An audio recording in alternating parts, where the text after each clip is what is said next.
Hello everyone, তো আমি ready হয়ে গেছি বাবার সাথে হাবড়ায় যাওয়ার জন্য। আর দেখো আমাদের পাড়ার প্যান্ডেলটাও কিন্তু রেডি হয়ে গেছে। আর আজকে হাবড়ায় যাওয়ার পথে অনেকগুলো প্যান্ডেল দেখলাম, যেগুলো কিছু আছে হচ্ছে কমপ্লিট হওয়ার মুখে আর কিছু কমপ্লিট হয়ে গেছে।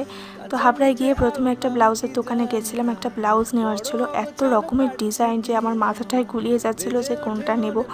আর তারপরে গেছিলাম একটা জুতোর দোকানে। আর দেখো জুতোর দোকানে মাথা ছাড়া আর কিছুই দেখা যাচ্ছে না, এত ভিড় ছিল। তো অনেক বাছাবাছি করে সিম্পলের উপরে একটা জুতো নিলাম। আমি এখন হিল একদম পরতে পারি না সেই জন্য। আর বৃহস্পতিবার থাকা সত্ত্বেও ভিড়টা দেখো, মানে এতদিন বৃষ্টি পরে আজকে অনেকটাই রোদ্দুর দিয়েছিল, সেই জন্য সবাই লাস্ট মিনিট শপিংয়ে বেরিয়ে পড়েছিল। আর ফুটের উপরে বেশ অনেকগুলো দোকানই বসেছিল, বেশ ভালো ভালো জামা কাপড় নিয়ে কিন্তু তারা বসেছিল। ভালোই লাগছিল, বেশ মজা মজা লাগছিল। আর রোদটা পুরো পুজো পুজো ভাইবসটাই দিচ্ছিল।